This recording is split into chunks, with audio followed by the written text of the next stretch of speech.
Olá, muito bom ter você aqui. O assunto do Ponta a Ponta de hoje é educação inclusiva. Participam do programa a promotora de justiça Mara Lúcia Silva Dourado, que fala conosco de Araxá. E aqui no estúdio eu tenho a companhia de Fabiola Fernanda do Patrocínio, professora de psicologia da UNA e doutora em educação. Obrigada por terem aceitado o convite para essa conversa. Doutora Mara, Araxá é referência na região como modelo de educação inclusiva. Vocês estão trilhando um caminho inspirador.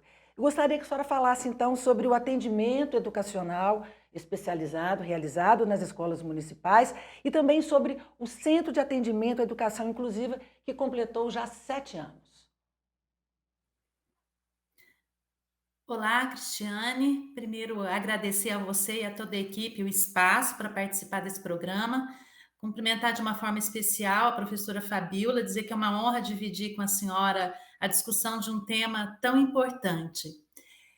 Fico muito feliz quando a Araxá é colocada como inspiração, um exemplo a ser seguido. Isso nos deixa aqui muito felizes. No entanto, essa alegria é uma alegria muito responsável, com os 2 pés fincados no chão, porque sabemos que os desafios ainda são muitos e há muito o que ser feito. Mas fato é que na rede de ensino municipal de Araxá, as nossas escolas, elas estão razoavelmente estruturadas para acolher o aluno com necessidades educacionais especiais. Então, temos as chamadas salas de recursos, os profissionais de apoio, mas, especialmente no ano de 2016, as escolas, os professores, eles começaram a perceber que só essa estrutura ofertada no âmbito, né, no espaço das escolas, não era suficiente para promover a necessária inclusão do aluno, era preciso algo mais. É sabido que um aluno com necessidade especial, né, como o aluno autista, o com TDAH, TOD, ele precisa de suportes que vão além daquele suporte pedagógico que a escola oferece. Esses alunos geralmente precisam de atendimentos na área clínica, como psiquiatria, neurologia, fonoaudiologia, fisioterapia. E isso era um fator de muita dificuldade para as famílias, porque buscar todos esses atendimentos implica em recursos, implica em deslocamento, tempo, e isso prejudicava um direito fundamental desses alunos, porque às vezes as famílias se cansavam e nós tínhamos então o acesso do aluno na escola, mas não a permanência, que é, né, o essencial, necessário, primordial.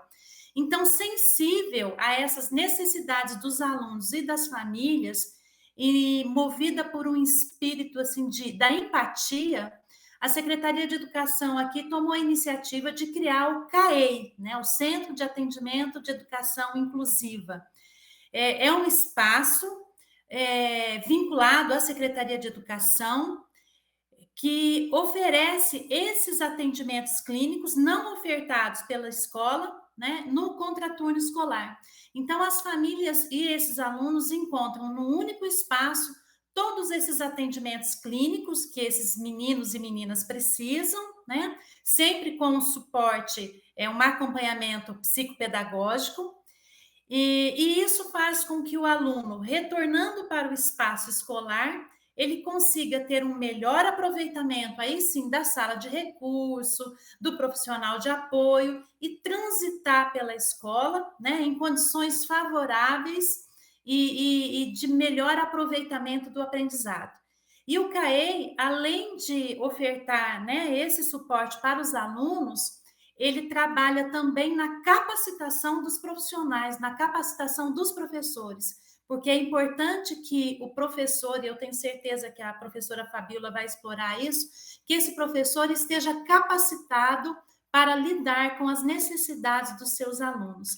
Então, nós temos o suporte do aluno, a capacitação do professor e uma troca de informações desses profissionais da área clínica com os profissionais da educação, visando o melhor aproveitamento do aluno no âmbito escolar. Fabíola, Vamos explicar então para os nossos telespectadores o que é educação especial, inclusive, e qual que é a importância dessa escola inclusiva. Bom, a educação especial é a educação voltada para um público específico, que são as pessoas com deficiência, os estudantes com transtornos globais do desenvolvimento e também os estudantes com altas habilidades, superdotação. Isso é educação especial, que trajetoriamente, né, historicamente no Brasil, ela aconteceu de maneira segregada. A primeira escola especial que nós tivemos no Brasil foi o Imperial Instituto dos Meninos Cegos, ainda no Império. Foi uma instituição criada por Dom Pedro II para atender meninos cegos. E desse marco histórico para frente, houve uma sucessão de escolas especiais criadas, sempre nessa lógica segregada, escolas para surdos, para cegos, para pessoas com deficiência intelectual. Isso se deu até amplamente, até a década de 70 aproximadamente. E na virada, né, da década de 90 do século passado para os anos 2000, nós vamos assistir a essa proposta de construção de espaços inclusivos, inclusive espaços educacionais inclusivos. É o que nós chamamos de onda inclusiva, né, que atinge um debate internacional a partir dessa ideia de criação de espaços comuns. Com a ideia de educação inclusiva, que nada mais é do que educação para todos, Sim. A educação especial também passa a ser ofertada nessa perspectiva inclusiva. Inclusive, a Política Nacional de Educação atual tem esse nome, né? Educação especial na perspectiva da educação inclusiva. Eu queria que você comentasse aquela noção preconceituosa de que presença de estudantes com deficiência atrapalha a aprendizagem. Ô, Cristiane, antes de mais nada, nós precisamos entender o que significa deficiência, o que significa transtornos, não apenas na dimensão orgânica, tanto da deficiência quanto dos transtornos de aprendizagem, mas, sobretudo, o aspecto simbólico dessas condições, né? Então, aqui eu estou me referindo ao estigma. O estigma é algo que tem a ver com o simbólico, não necessariamente com o físico, com o concreto, né? E eu acredito que a grande recusa que as escolas ainda apresentam para lidar com essa população tem a ver muito mais com o estigma, Sim. que é essa concepção, né, que é simbólica, com certeza, em torno da deficiência, em torno do déficit. E o estigma, ele tem a ver com essa noção de um sujeito que é depreciado socialmente, né? Quando a doutora Mara, que inclusive é um prazer estar com ela aqui, estou admirada de perceber tanta sensibilidade, né, numa profissional do campo jurídico, e certamente, né, promotoria, procuradoria são instituições muito potentes na construção desse percurso da inclusão, porque passa pelo jurídico, né, até para que a gente consiga meio que forçar essa entrada desses meninos na escola. Estou muito feliz de ver assim, o movimento que a Araxá tem feito. Mas quando a doutora Mara se refere à questão da capacitação de professores, certamente que isso é um lado da moeda super importante, né? Os professores precisam saber do que se tratam os transtornos de aprendizagem, o que significa um autismo, como que são as características apresentadas pelos estudantes que têm essas condições.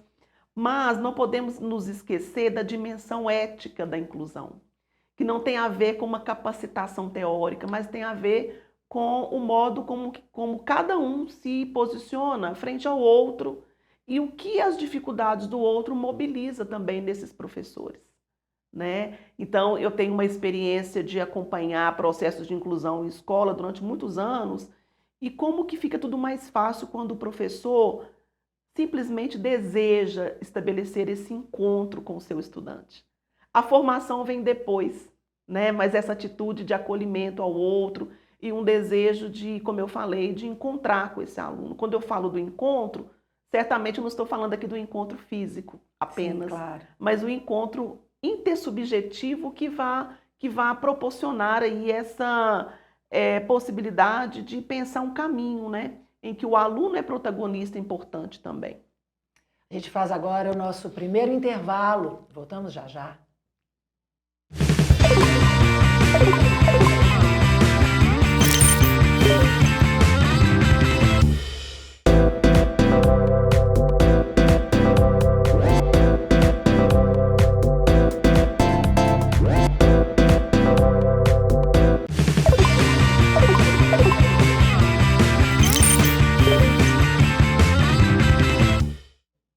Estamos de volta, hoje falando sobre inclusão e destacando o Araxá como cidade referência em educação inclusiva no estado. Doutora Mara, quais são as ações realizadas pelo Ministério em prol da educação inclusiva?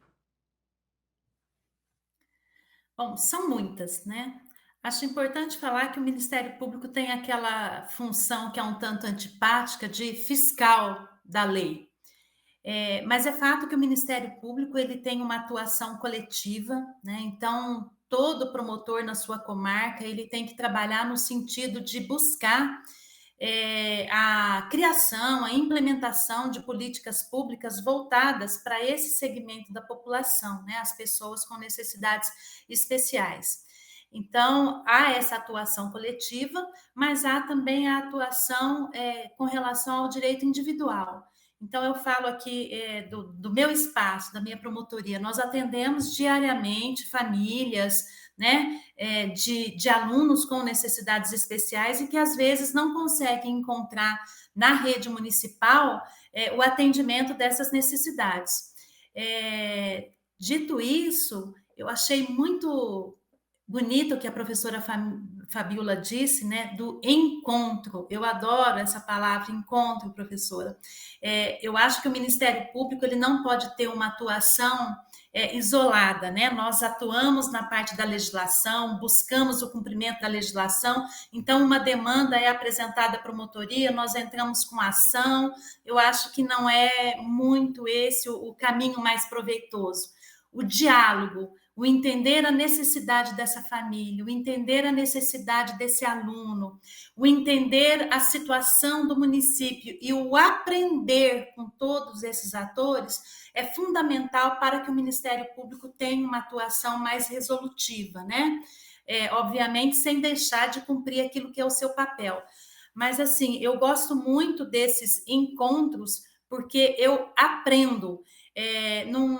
Eu não vejo muito resultado numa atuação isolada, né? Apenas com a letra fria da lei. Eu preciso aprender esses conceitos que a senhora bem colocou, do que é a deficiência, do que é a necessidade especial, quais são, né?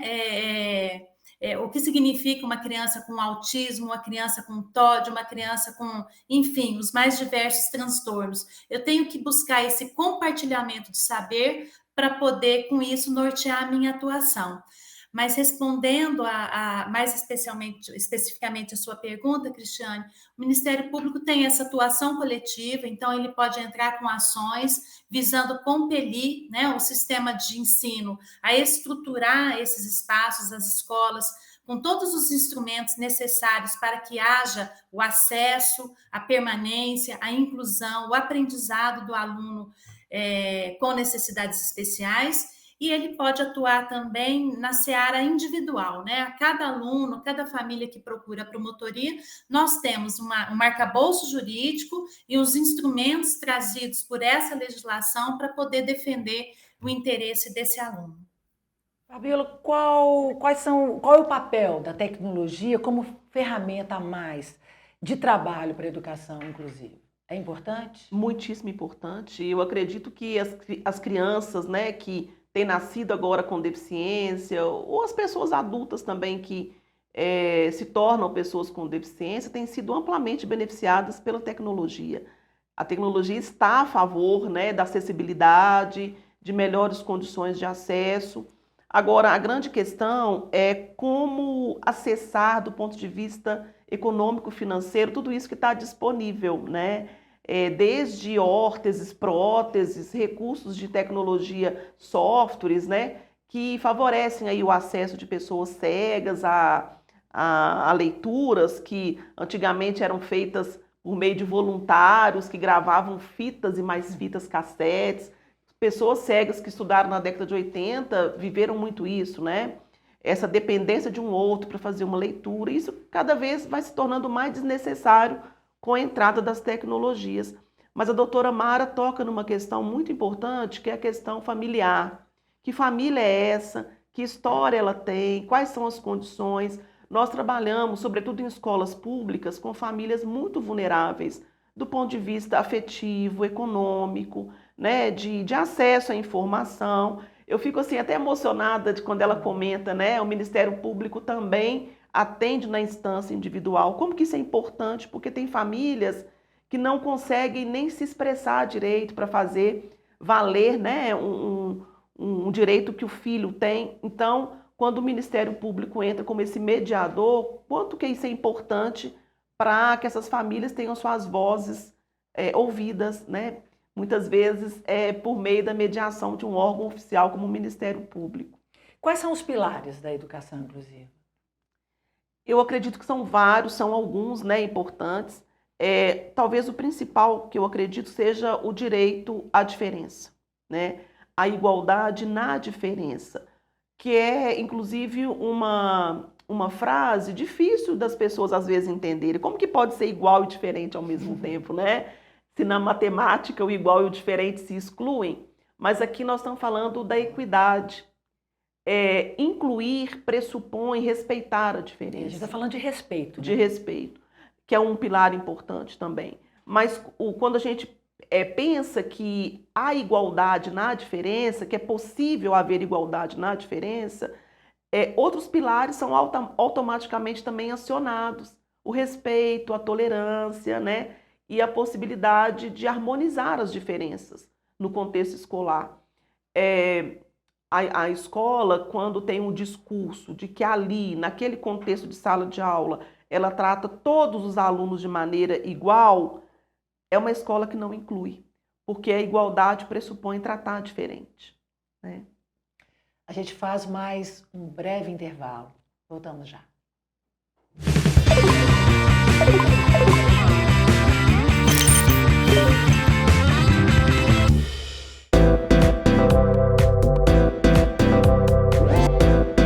TVMP, em todo lugar, ao seu lado. Realização: Ministério Público de Minas Gerais.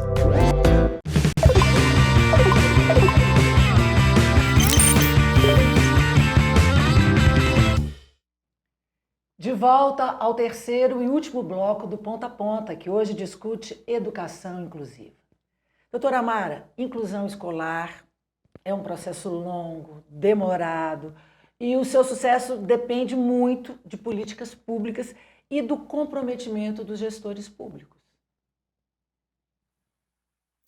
Sem dúvida, e esse é o grande desafio, né? E acho que aí entra a importância do trabalho do Ministério Público, dentro da legitimidade que a Constituição lhe dá e que toda a legislação federal, né, lhe dá, de cobrar desses gestores públicos a implantação, a criação, a implantação de políticas públicas.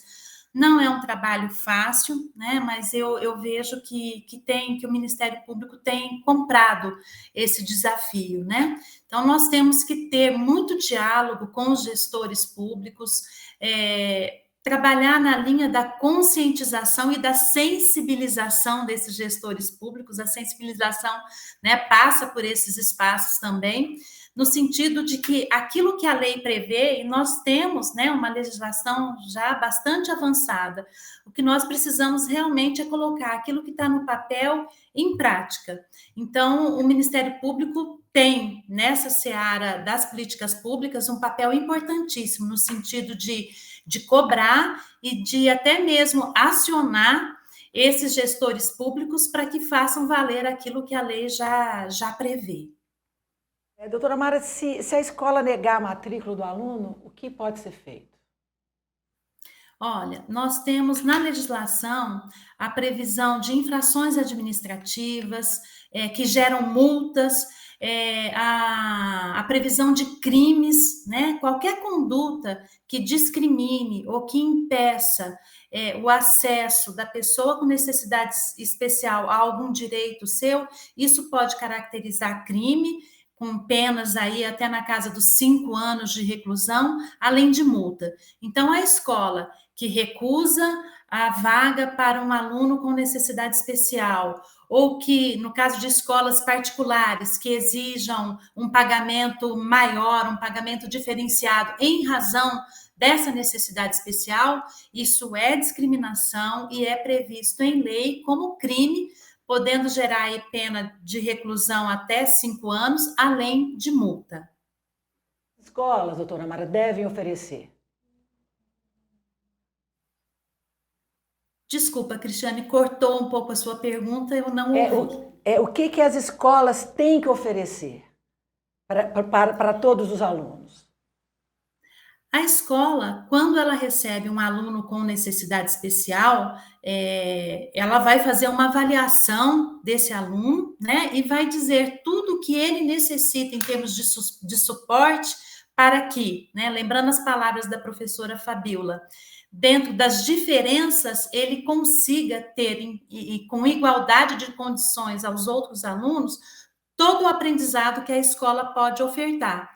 Então, se eu tenho um aluno com deficiência visual, o material em braille, se eu tenho um aluno com problema de audição, então o professor de Libras, enfim, a escola vai ter que fazer uma avaliação, né, completa desse aluno, uma avaliação que contemple aquilo que os profissionais da área médica prescrevem, entendem como necessário ao melhor aproveitamento desse aluno, e com isso ela vai fazer um plano de atendimento, né? Devendo, é uma obrigação do sistema de ensino, ofertar a esse aluno todo o suporte que ele precisa para poder ter o aproveitamento escolar.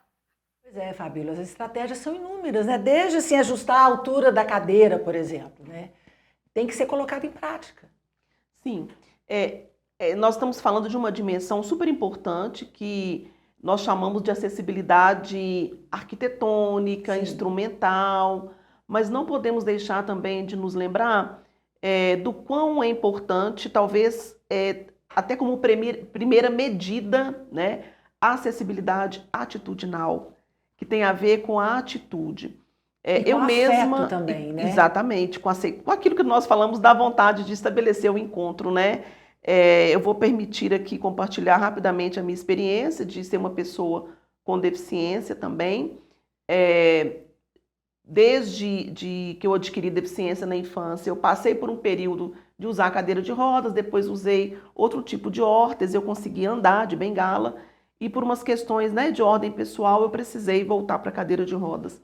E eu digo que, mesmo experimentando a maior restrição que a cadeira traz, eu digo com toda certeza que a acessibilidade atitudinal é muito mais importante até do que a arquitetônica. Sim. A gente consegue criar, porque a sociedade não está preparada mesmo para oferecer uma infraestrutura, né, favorável, não só a pessoa com deficiência, mas outras pessoas com dificuldade na locomoção, mobilidade reduzida, devido aos séculos e mais séculos que a gente vivenciou a segregação. Mas quando nós temos acessibilidade atitudinal, é muito mais fácil criar alternativas, inventar algumas possibilidades, adaptações, né? E por isso que é importante, então, nas escolas, os profissionais especializados, né? Sim. Existe uma questão, quando nós falamos de profissional especializado na escola comum, temos que tratar isso com um certo cuidado, porque a educação inclusiva e a educação especial inclusiva não se trata de transformar a escola comum em uma escola especial, né? Então, quando a doutora Mara fala dos centros de atendimento, centros de apoio, eles têm exatamente essa função de oferecer serviços de educação especial com especialistas para que a gente não crie também toda essa infraestrutura na escola comum. Quais seriam, então, os maiores desafios, assim, para que os alunos, os estudantes enfrentam? Eu acredito que os estudantes com deficiência, inclusive essa foi minha pesquisa de doutorado, eles enfrentam justamente como desafio essa possibilidade de ter a diferença mais afirmada na escola. Na minha tese de doutorado, eu pesquisei crianças com deficiência que estavam incluídas, né, oficialmente incluídas nas escolas, aqui em 2 escolas de Belo Horizonte, e eu cheguei à conclusão na minha pesquisa de que essas crianças viviam de migalhas. E essa expressão migalhas não foi uma expressão cunhada por mim, né, embora ela seja uma expressão usual, mas o autor que eu pesquisei, que foi o teórico francês Michel Foucault, ele analisa esse modo de existência, né, ligado à vida cínica, que tem a ver com isso, viver uma vida de migalha. Que migalha? Migalha de oportunidade, migalha de atenção, migalhas de convivência e, inclusive, migalhas de alegria. Então, constatar isso foi muito difícil, né? Mas a beleza que eu encontrei também nessas crianças, nas trajetórias de vida delas, foi saber que, apesar de viver uma vida precária, elas afirmavam, e eu acredito que elas continuam afirmando, a pesquisa já acabou, né? Afirmando essa vida precária de uma maneira belíssima, né? Então, eu acho que ajudar as crianças desde a infância, construir os seus enfrentamentos, eu tenho apostado cada vez mais nisso. Ter em torno delas uma rede de apoio, mas também auxiliar essas crianças a construir um protagonismo para que elas mesmas possam criar estratégias de enfrentamento. Eu acho que é essencial. Agradeço muito as presenças, doutora Mara, Fabíola, muito obrigada. E agradeço também, claro, a sua audiência. A gente se vê em breve.